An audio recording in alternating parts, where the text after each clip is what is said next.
आज हम लोग जोहानस केपलर के बारे में डिस्कशन करेंगे।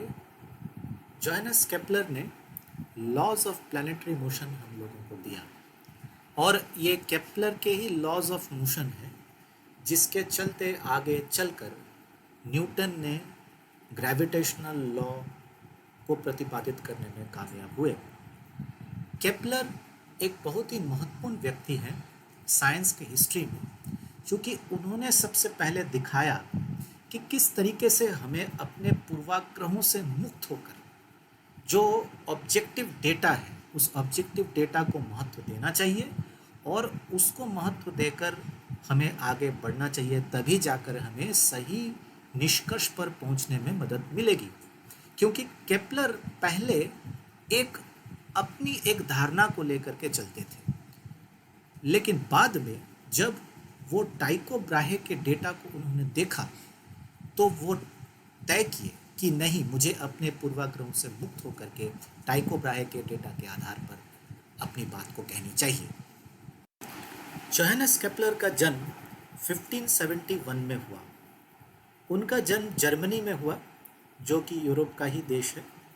जर्मनी के आसपास के देशों को आप देख सकते हैं, फ्रांस है, बेल्जियम है, यहाँ पे चेक रिपब्लिक है, पोलैंड है, यहाँ डेनमार्क है, यह जर्मनी है जहाँ पर उनका जन्म हुआ।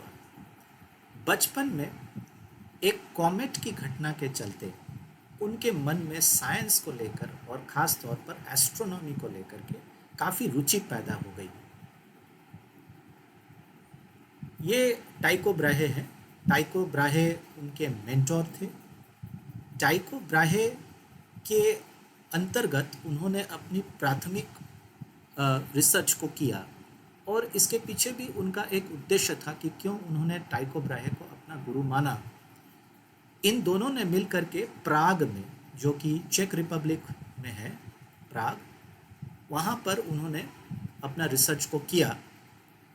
और जो मूल बात है, जो मूल कारण है जिसकी वजह से केपलर टाइको ब्राहे के शिष्य बने, वो ये था कि केपलर की एक पूर्व धारणा थी सोलर सिस्टम के बारे में।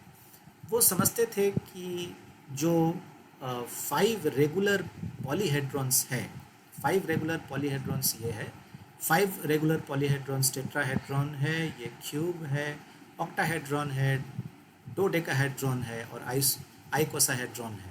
ये सब रेगुलर पॉलीहेड्रॉन्स है।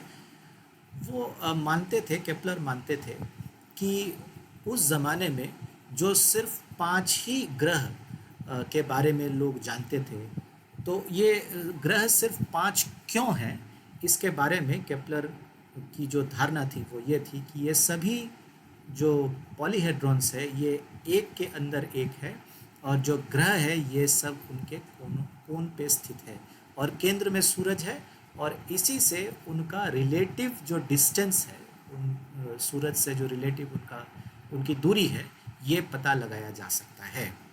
लेकिन ये वो घर है जहाँ पर केपलर रहते थे, प्राग में। लेकिन दिक्कत ये है कि ये केपलर ने अपना जो ये थ्योरी था पॉलीहेड्रॉन वाला थ्योरी, उसको उन्होंने टाइको ब्राहे का जो डेटा है, जो उन्होंने 20 से 25 वर्षों तक काम करके उन्होंने इकट्ठा किया था, इस डेटा में फिट करने की कोशिश किए, लेकिन उन्होंने देखा कि उनका जो थ्योरी है वो इस डेटा में फिट नहीं हो रहा है। जब उन्होंने ऐसा देखा तो उन्होंने अपने पूर्वाग्रह को छोड़ दिया और टाइको ब्राहे के डेटा को ही महत्व दिया और उसी को लेकर के वो अपना रिसर्च को आगे करने लगे। ये केपलर के कुछ पब्लिकेशंस है। आगे चल कर के वो लॉज ऑफ प्लैनेटरी मोशन हम लोगों को दिए थे। केपलर और टाइको ब्राहे की ये मूर्ति है और एक चांद पर एक क्रेटर है जिसका नाम केपलर के नाम से रखा गया है। तो जब केपलर ने देखा कि उनका जो थ्योरी है वो टाइको ब्राहे के डेटा से फिट नहीं बैठ रहा है, तो वो बहुत दुखी हो गए कि उनका जो थ्योरी है वो इतना अच्छा है लेकिन डेटा के साथ फिट नहीं हो रहा है। मगर दूसरे वैज्ञानिकों की तरह उन्होंने ऐसा नहीं किया कि चलो हम अपने ही थ्योरी को लेकर के चलते रहेंगे। वो अपना थ्योरी को पीछे छोड़ दिए उसको रिजेक्ट कर दिए और टाइको ब्राहे के डेटा के आधार पर जो ऑब्जेक्टिव रियलिटी था उस ऑब्जेक्टिव रियलिटी को इंटरप्रेट करने की कोशिश करने लगे। और चूंकि वो एक मैथमेटिशियन थे इसीलिए उन्होंने एक से एक के बाद एक मैथमेटिकल फॉर्मूला गठित करने की कोशिश की जिसके आधार पर वो टाइको ब्राहे के डेटा को एक्सप्लेन कर सकते हैं। आगे चल कर के अपने मैथमेटिकल कैलकुलेशंस के दौरान उन्होंने एक प्रपोज़ल भी लाया कि जो सूरज है वो केंद्र में है और हर प्लैनेट सूरज के चारों तरफ गोलाकार यानी सर्कुलर ऑर्बिट्स में घूम रहा है। उन्होंने इसको लेकर एक मैथमेटिकल फॉर्मूलेशन भी सामने रखा, लेकिन वो मैथमेटिकल फॉर्मूलेशन भी टाइको ब्राहे के डेटा के साथ फिट नहीं बैठ रहा था। वो बहुत मामूली सा अंतर हो रहा था। अगर कोई दूसरा वैज्ञानिक होता तो शायद वो ये सोचता कि ये तो बहुत मामूली सा अंतर है, ये हो सकता है चूंकि टाइको ब्राहे का जो ऑब्जर्वेशन है उसमें भी कोई एरर हो सकता है। लेकिन केपलर ने ऐसा नहीं किया।